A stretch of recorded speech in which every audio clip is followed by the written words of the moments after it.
ஓம்.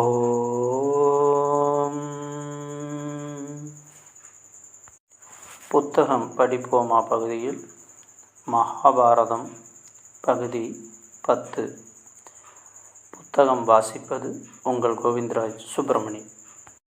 முன்கதை சுருக்கம். பாண்டவர்கள் அரக்கு மாளிகையிலிருந்து தப்பி ஏகசக்கர நகரத்துக்கு வந்து பீமன் பகாசுரனை வதம் செய்து பின்பு துருபத நாட்டில் நடைபெற்ற சுயம்பரத்தில் பாஞ்சாலியை சுயம்பரத்தில் மணந்து கொண்டு மீண்டும் அத்தினாபுரம் திரும்பி பாதி நாடு பெற்று இந்திரபிரஸ்தம் என்னும் நகரை அமைத்தார்கள். பேரரசு பட்டம் பெறுவதற்காக ராஜசூய யாகம் நடத்த விரும்பினார்கள் பாண்டவர்கள். அதனால் கண்ணனிடம் ஆலோசனை கேட்டார்கள். தற்போது வலிமையுள்ள அரசனாக ஜராசந்தன் இருக்கிறான். அவனை கொன்றால்தான் நீ ராஜசூய யாகம் நடத்தி அரசருக்கெல்லாம் அரசராக முடியும் என்று கண்ணன் மறுமொழி கூறினான். ஜராசந்தனை வதம் செய்ய பீம, அர்ஜுன, கண்ணன் 3 பேரும் திட்டமிட்டார்கள். இந்த பதிவில் ஜராசந்தன் வதம் பற்றி படிப்போம். 3 அசௌகினி சேனைகளுக்கு தலைவனும் மிக்க பராக்கிரமசாலி என்று புகழ் பெற்றவனுமான பிரகத்ரதன் என்பவன் மகத நாட்டை ஆண்டான். காசிராஜனுக்கு இரட்டையாக பிறந்த 2 பெண்களை அவன் விவாகம் செய்து கொண்டான். உங்கள் இருவரில் யாருக்கும் நான் எந்த விதத்திலும் பட்சாபாதமாக நடக்க மாட்டேன் என்று பிரகத்ரதன் தன் 2 மனைவிகளுக்கும் சபதம் செய்து கொடுத்தான். பல நாள் காத்திருந்தும் பிரகத்ரதன் சந்தான பேறு பெறவில்லை. இளமை பருவம் தாண்டி முதுவை பருவம் அடைந்தான். பிறகு ராஜ்யத்தை மந்திரிகளிடம் விட்டுவிட்டு மனைவிகளுடன் வனம் சென்று தவத்தில் ஈடுபட்டான். கௌதம வம்சத்தைச் சேர்ந்த சண்டக கௌசிகர் என்ற முனிவரிடம் ஒரு நாள் சென்று தன் குறையை சொல்லி கொண்டான். அவர் இவனிடம் கருணை கொண்டு உனக்கு என்ன வேண்டும் என்று கேட்டார். பிரகத்ரதன், சுவாமி, ராஜ்யத்தை விட்டுவிட்டு சந்ததி இல்லாமல் தபோவனத்துக்கு வந்திருக்கும் பாக்கியமற்ற எனக்கு என்ன வேண்டுமாயிருக்கிறது என்று சொன்னான். முனிவர் இந்த சொல்லை கேட்டு மனமிறங்கி தியானத்தில் ஆழ்ந்தார். அப்போது மரத்தடியில் இருந்த அவர் மடியில் ஒரு மாங்கனி விழுந்தது. அதை அவர் எடுத்து, இதை பெற்றுக்கொள், உன் குறை தீரும் என்று சொல்லி அரசனை ஆசீர்வதித்து அனுப்பினார். அரசன் அந்த பழத்தை தன் 2 மனைவிகளுக்கும் 2 பங்காகச் செய்து இருவருக்கும் கொடுத்தான். பட்சாபாதம் செய்ய மாட்டேன் என்ற சத்தியத்தை காப்பாற்ற இவ்வாறு செய்தான். அவர்கள் இதை உண்டபின் சில நாள் கழித்து கர்ப்பம் தரித்தார்கள். காலத்தில் பிரசவமாயிற்று. ஆனால் 2 மனைவிகளும் மனம் நொந்து முன்னை விட அதிகமான துயரத்தில் அழும்படி நேரிட்டது. குழந்தைக்கு பதிலாக ஒரு தேகத்தின் 2 கூறாக ஒரு மனைவிக்கு ஒரு கூறும் மற்றொரு மனைவிக்கு மற்றொரு கூறும் மாம்பழத்தின் 2 கூறுகளைப் போல பெற்றார்கள். ஒரு கை, ஒரு கால், அரை முகம், ஒரு கண், ஒரு காது, இவ்வாறு பயங்கரமான உருவமும் உள்ள 2 உடல் கூறுகள் இருவரும் பெற்றார்கள். துக்கத்தினால் பீடிக்கப்பட்டு அமங்கலமான பிண்டங்களை துணியில் மூடி எங்காவது கொண்டு போய் எரிந்து விடும்படி தாதிகளிடம் சொன்னார்கள். அவ்வாறே அந்த 2 மாமிச பிண்டங்களையும் தாதிகள் கொண்டு போய் தெரு குப்பையில் எரிந்துவிட்டு வந்தார்கள். மாமிசம் தின்னும் ஒரு அரக்கி அந்த இடத்தில் வந்தாள். அவள் அந்த பிண்டங்களை பார்த்து பசியை தீர்த்து கொள்ளலாம் என்று மகிழ்ச்சி அடைந்து 2 துண்டங்களையும் ஒன்றாக சேர்த்து எடுக்கப் போனாள். உடனே 2ம் ஒன்று கூடி உயிர் கொண்டு ஒரு சிசுவாயிற்று. அரக்கி இதை கண்டதும் இக்குழந்தையை கொல்லத்தகாது என்று எண்ணி அழகிய மானிட உருவம் தரித்து கொண்டு அரசனிடம் போய் இது உன் குழந்தை என்று சொல்லிக் கொடுத்தாள். அரசன் அளவு கடந்த மகிழ்ச்சி அடைந்து குழந்தையை பெற்றுக்கொண்டு அதை மனைவியிடம் ஒப்படைத்தான். அந்த குழந்தையே ஜராசந்தன். முனிவர் வரத்தினால் ஜராசந்தன் அளவு கடந்த உடல் வலிமை பெற்று வளர்ந்தான். ஆனால் அவனுடைய உடல் 2 கூறாக பிறந்து ஒன்று கூடி உடலானபடியால் 2 பகுப்பாக பிரியும் தன்மை பெற்றிருந்தது. ஜராசந்தனுடைய துணையாளர்களான ஹம்சன், இடும்பகன், கம்சன் இவர்கள் இறந்து விட்டார்கள். ஜராசந்தனை வதம் செய்வதற்கு இதுதான் சமயம். சேனையையும் படைகளையும் கொண்டு அவனை எதிர்த்து போர் செய்ய பார்த்ததில் பயனில்லை. அவனை தனிச்சண்டையில் இழுத்துதான் வெல்ல வேண்டும் என்று கண்ணன் நிச்சயித்தான். அக்காலத்து வழக்கப்படி பகைவன் போருக்கு அழைத்தால் சத்திரியன் ஒப்புக்கொண்டே தீர வேண்டும். மல்யுத்தமானாலும் அல்லது வில்லும் தேரும் சாதனமாக கொண்ட யுத்தமானாலும் சத்திரிய வழக்கப்படி பகைவன் கோரியபடி வீரன் ஒப்புக்கொண்டு யுத்தம் நடத்த வேண்டும். அந்த வழக்கத்தை உத்தேசித்து கிருஷ்ணனும் பாண்டவர்களும் சதி செய்தார்கள். தருப்பை மர உரியும் தரித்து விரதம் பூண்டவர்களாக வேஷம் கொண்டு நீர்வளம் அழகிய கிராமங்களும் நகரங்களும் நிறைந்த மகத தேசம் போய் சேர்ந்தார்கள். ஜராசந்தனுடைய ராஜதானியை அடைந்தார்கள். ஜராசந்தன் அபசகுணங்களை கண்டான். அதற்காக புரோகிதர்களை கொண்டு சாந்தி செய்வித்து அரசனும் உபவாச விரதம் இருந்தான். ஆயுதமில்லாமல் கிருஷ்ணனும் பீம அர்ஜுனர்களும் அரண்மனைக்குள் பிரவேசித்தார்கள். ஜராசந்தன் யாரோ உயர்குலத்து அதிதிகள் வந்தார்கள் என்று எதிர்கொண்டு வரவழைத்து வழக்கப்படி மரியாதை செய்து சுவாகதம் ஏற்றான். பேசினால் பொய் சொல்ல வேண்டி நேரிடும் என்று அதர்மத்துக்கு பயந்து பீமனும் அர்ஜுனனும் தங்கள் எண்ணத்தை வெளிப்படுத்தாமல் மௌனமாக இருந்தார்கள். கிருஷ்ணன் அரசனுக்கு சமாதானமாக, இவர்கள் இருவரும் இப்போது ஒரு விரதம் எடுத்து கொண்டிருக்கிற காரணத்தால் பேசவில்லை. நடு இரவு ஆன பிறகுதான் பேச முடியும் என்றான். ஜராசந்தன் அவர்களை தன் யாகசாலையில் இருக்கச் செய்து தன் மாளிகைக்கு சென்றான். பிறகு ஜராசந்தன் நடு இரவில் வந்து மறுபடியும் அவர்களை கண்டான். எந்த வேளையானாலும் உயர்குலத்தைச் சேர்ந்தவர்களை அவர்கள் சௌகரியப்படி கண்டு பேசுவது ஜராசந்தனுடைய வழக்கம். ஆகையால் நடுநிசியில் வந்து தனக்காக காத்திருந்த அதிதிகளை கண்டு விசாரிப்பதற்காக வந்தான். அவர்களின் நடத்தையைக் கண்டு ஜராசந்தனுக்கு சந்தேகம் தோன்றிற்று. அதன் பின் கைகளில் வில்லில் நான் உறைந்த காப்பையும் மற்ற சத்திரிய சின்னங்களையும் கண்டுகொண்டான். உண்மையை சொல்லுங்கள் என்று ஜராசந்தன் கேட்க, அவர்களும், நாங்கள் உன் சத்துருக்கள், உடனே யுத்தத்துக்கு ஆயுத்தமாவாய். எங்கள் மூவரில் யாருடன் வேண்டுமானாலும் உன் இஷ்டப்படி தீர்மானித்து சண்டை செய்யலாம் என்றார்கள். வந்தவர்கள் மூவரும் யார் என்று தெரிந்து கொண்டபின் ஜராசந்தன், கிருஷ்ணா, நீ இடையர் குலத்தில் பிறந்தவன். அர்ஜுனனோ சிறுவனாக இருக்கிறான். பீமன் தேகபலத்தில் புகழ் பெற்றவன். ஆகையால் அவனுடன் யுத்தம் கோருகிறேன் என்று சொல்லி உடனே பீமனுடன் கைகளை ஆயுதமாக கொண்டு மல்யுத்தம் செய்யும்படி அழைத்தான். பீமன் ஆயுதமின்றி நின்றபடியால் ஜராசந்தனும் அவ்வாறே ஆயுதங்கள் ஏதுமின்றி மல்யுத்தம் செய்ய தீர்மானித்து அழைத்தான். பீமனும் ஜராசந்தனும் ஒருவரை ஒருவர் எட்டி பிடித்து தாக்கியதில் 13 நாட்கள் ஆகாரமாவது ஓய்வாவது இல்லாமல் இரவும் பகலும் யுத்தம் செய்தார்கள். 14வது நாள் ஜராசந்தன் களைப்புற்று தயங்கினான். இதுதான் இவனை வதம் செய்ய சமயம் என்று கிருஷ்ணன் பீமனை தூண்டினான். உடனே பீமன் ஜராசந்தனை தூக்கி 100 முறை சுற்றி கீழே போட்டு கால்களை பிடித்து உடலை 2ஆக கிழித்து போட்டு கர்ஜித்தான். கிழிப்பட்ட 2 பாகங்களும் உடனே தாமாக ஒன்று சேர்ந்து கொண்டன. ஜராசந்தன் மறுபடியும் உயிருடன் எழுந்து பீமனுடன் யுத்தத்தை தொடர்ந்தான். இதை கண்டு பீமன் ஏக்கமடைந்தான். என்ன செய்வது என்று தோன்றவில்லை. அச்சமயம் கிருஷ்ணன் ஒரு புல்லை எடுத்து 2ஆக கிழித்து கால் மாற்றி போட்டு சமிக்கை காட்டினான்.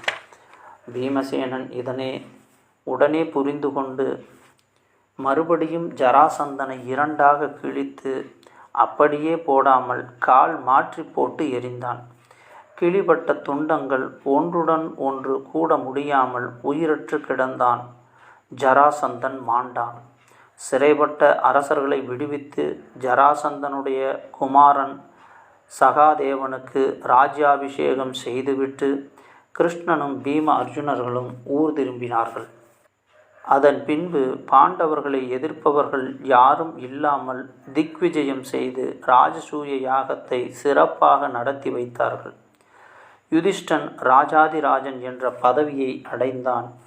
அப்போது கூடிய ராஜசபையில் தான் அவமரியாதையாக நடந்து கொண்ட சிசுபாலன் கண்ணனால் கொல்லப்பட்டான். ஜராசந்தன் வதம் முற்றிற்று. அடுத்த தலைப்பு முதல் தாம்பூலம். சபையில் நடக்கும் நடவடிக்கை தங்களுக்கு பிடிக்கவில்லை என்பதை காட்டுவதற்காக சிலர் சேர்ந்தாற்போல் எழுந்து வெளியே போகும் வழக்கம் ஜனநாயகத்தில் முளைத்த நவீன குறும்பு அல்ல. பாண்டவர்கள் இந்திரபிரஸ்தத்தில் ராஜதானி ஏற்படுத்தி பெரிய ராஜசூய யாகம் செய்தார்கள். பாரத தேசத்தில் அக்காலத்தில் அரசர்கள் பலர் சுதந்திர ஆட்சி புரிந்து வந்தனர்.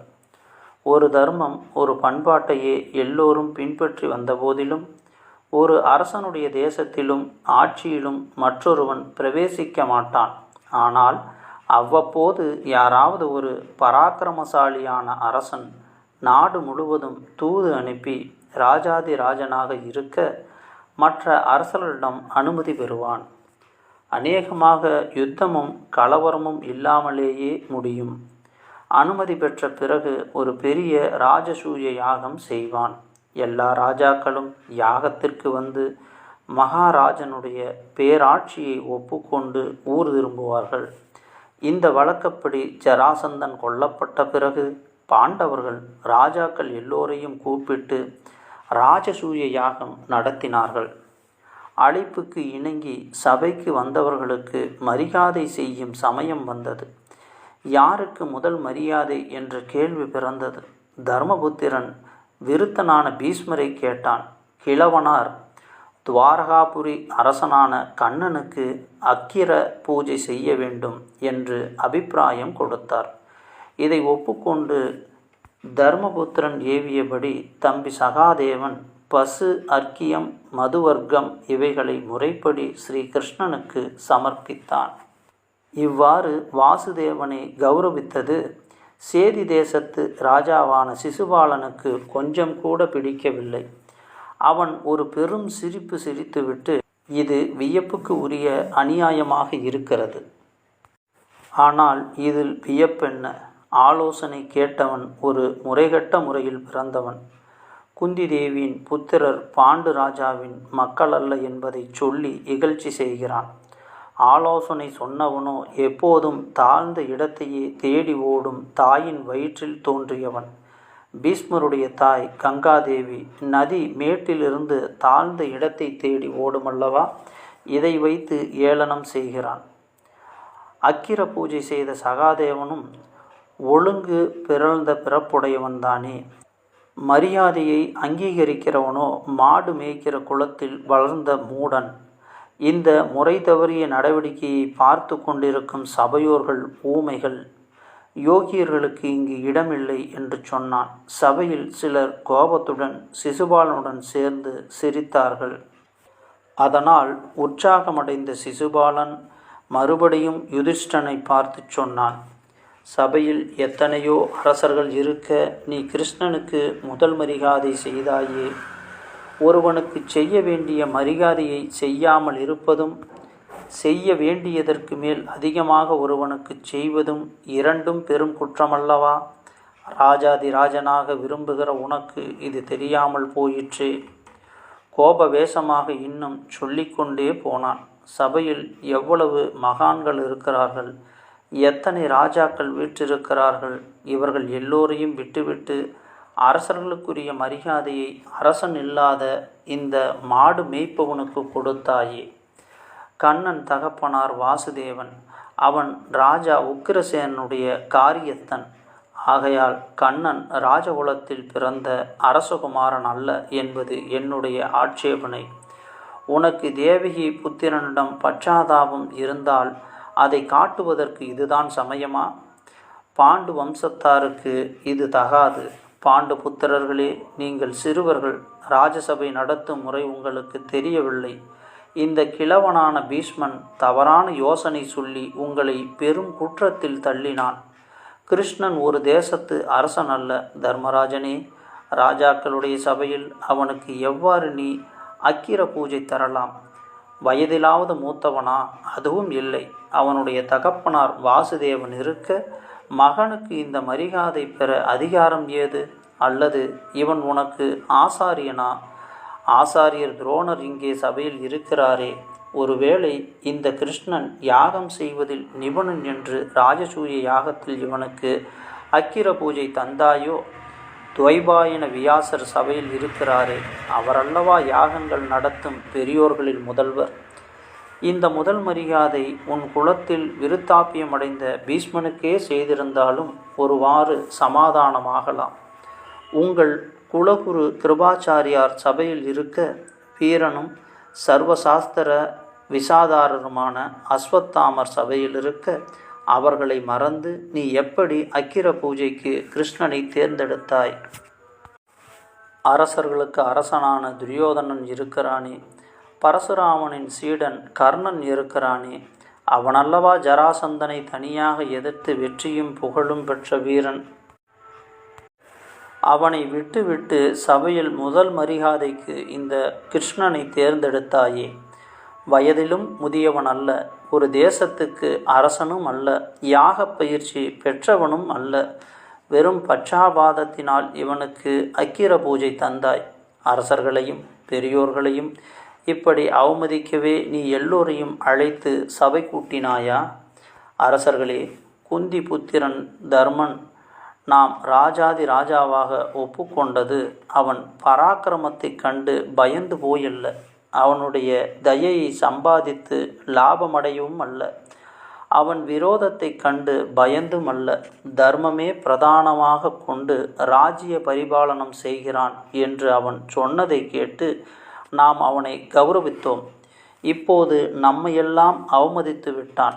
தர்மாத்மா என்ற புகழ் பெயர் இனி அவனுக்கு தகாது. ஜராசந்தனை அநியாய முறையில் கொன்ற துராத்மாவுக்கு அக்கிர பூஜை செய்த பிறகு தர்மாத்மா என்ற பெயர் தர்மபுத்தினருக்கு எப்படி தகும்?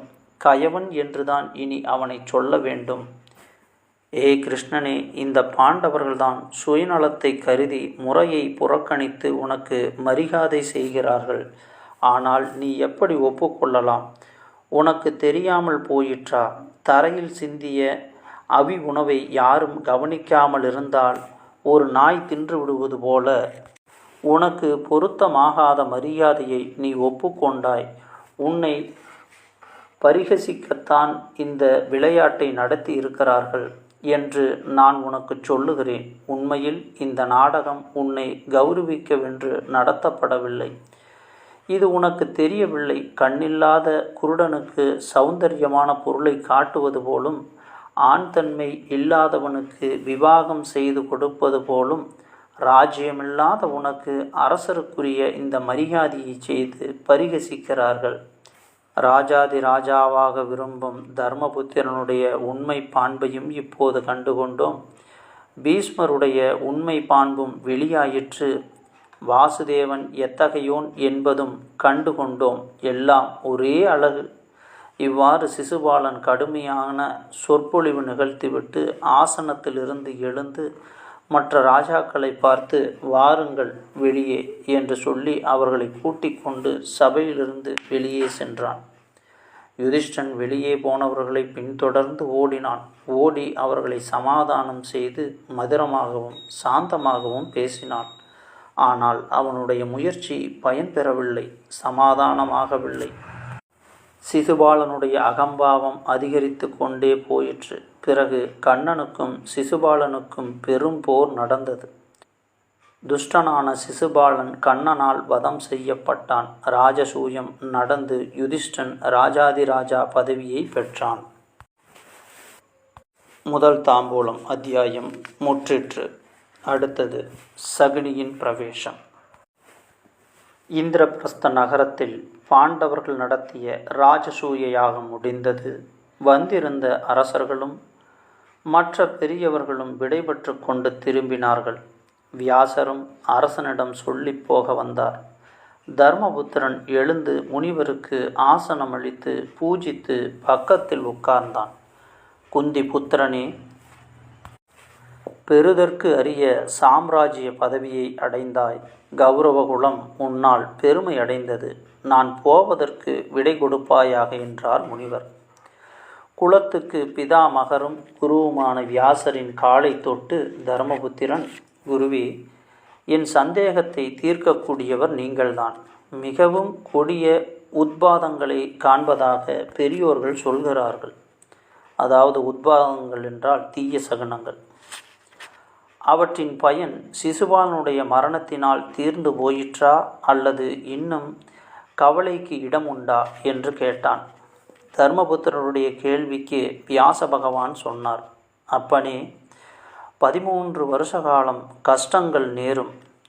சத்திரிய குலம் அழியப் போவதை காட்ட இந்த உத்பாதங்கள் தோன்றின. சிசுபாலனுடைய வதத்தோடு இது முடியவில்லை. இன்னும் பெரிய சம்பவங்கள் நடக்க வேண்டியிருக்கிறது. அரசர்கள் நூற்றுக்கணக்காக மாண்டு போவார்கள். அந்த நாசத்திற்கு நீ காரணமாவாய்.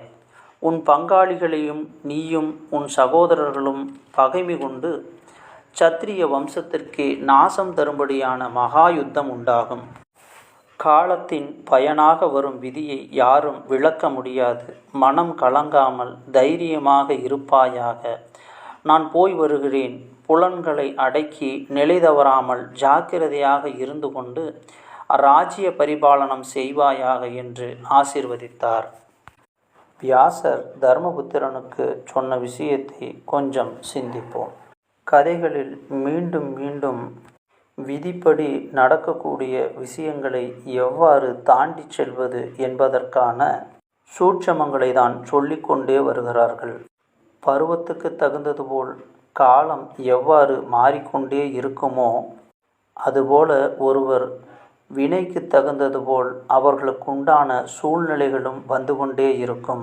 அவற்றை ஒருவன் கடந்து போக வேண்டுமானால் பொறுமை உடையவனாகவும் புலன்களை அடக்கியவனாகவும் மனம் கலங்காமல் தைரியத்துடனும் இருக்க வேண்டும். பாண்டவர்கள் பெரிய பெரிய பராக்கிரம செயல்களை செய்து வெற்றி பெற்றார்கள், புகழடைந்தார்கள் என்றெல்லாம் கதைகளில் பார்க்கிறோம். பராக்கிரமமும் வெற்றியும் புகழும் மகிழ்ச்சியான சூழ்நிலையில் சென்று ஒரு விளையாட்டை போல் விளையாடிவிட்டு பெறுவதல்ல. ஒவ்வொரு செயலிலும் உயிரை பணயம் வைத்து செய்யக்கூடிய விஷயங்களாகவே இருக்கும். ஒருவருடைய தகுதிக்கும் திறமைக்கும் தக்கபடியும் அதற்குண்டான அளவில் அவர்களுக்கு வரும் நன்மையான சூழ்நிலைகளும் தீமையான சூழ்நிலைகளும் இருக்கும். நாம் இதுவரை வாழ்ந்த காலங்களில் பெற்ற அறிவையும் உலக அனுபவங்களையும் கொண்டு அவற்றை எவ்வாறு கடந்து போக வேண்டும் என்பதில்தான் இருக்கிறது வாழ்க்கை. இன்றைக்கு நமக்கு இருக்கக்கூடிய துன்பங்களெல்லாம் பெரும்பாலும் நம்முடைய கவனக்குறைவாலும் தேவையற்ற ஆசைகளாலும் நாமாகவே தேடிக்கொண்டது. உதாரணமாக சொல்ல வேண்டுமானால், ஒரு பூனை ஒரு நூல்கண்டுடன் விளையாடுகிறது. ஒரு கட்டத்தில் அந்த நூலில் அந்த பூனை சிக்கிக்கொண்டு நகர முடியாமல் செயலற்று விழுகிறது. நாமும் விளையாட்டாக செய்யக்கூடிய செயல்களில் நாமே சிக்கிக்கொண்டு அவற்றிலிருந்து விடுபட முடியாமல் தவிக்கிறோம். அதற்கு பரிகாரங்களை தேடுகிறோம். நாமாக சிக்கிக்கொள்வதற்கு பரிகாரமெல்லாம் இல்லை. நாமே முயற்சி செய்துதான் அதிலிருந்து வெளிவர வேண்டும். பாரத கதைகளிலும் இதற்கு உதாரணமாக நிறைய விஷயங்களை சொல்லலாம். அர்ஜுனன் தனது தலைகணத்தால் அனுமனிடம் போட்டி போட்டு கடைசியில் தோற்று தீக்குளிக்க செல்லக்கூடிய நிலை ஏற்படும். அதேபோல பீமபுத்திரனும் தனது உடல் பலத்தினால் பெருமை கொண்டு அனுமனிடம் தோற்று போகக்கூடிய காலமும் வந்தது. மிகவும் பராக்கிரமுள்ள பரசுராமரும் பீஷ்மரிடம் தோற்றுப்போனார். இவர்களெல்லாம் தங்களுடைய தோல்விகளை ஒப்புக்கொண்டு அதிலிருந்து அடுத்த கட்டத்தை நோக்கி நகர்ந்தவர்கள். அதனால் இவர்களால் வாழ்வில் அடுத்த கட்டத்திற்கு நகர முடிந்தது, நிறைய அனுபவங்களை பெற முடிந்தது. ஆனால் நாமெல்லாம் துரியோதனன் கர்ணனைப் போல தகுதிக்கு மீறின ஆசையால் சிக்கிக்கொண்டு கடைசி வரை அவற்றிலிருந்து விலகாமல் தான் செய்தது சரிதான் என்று அதிலேயே இருந்து போராடி மாண்டு போகிறோம்.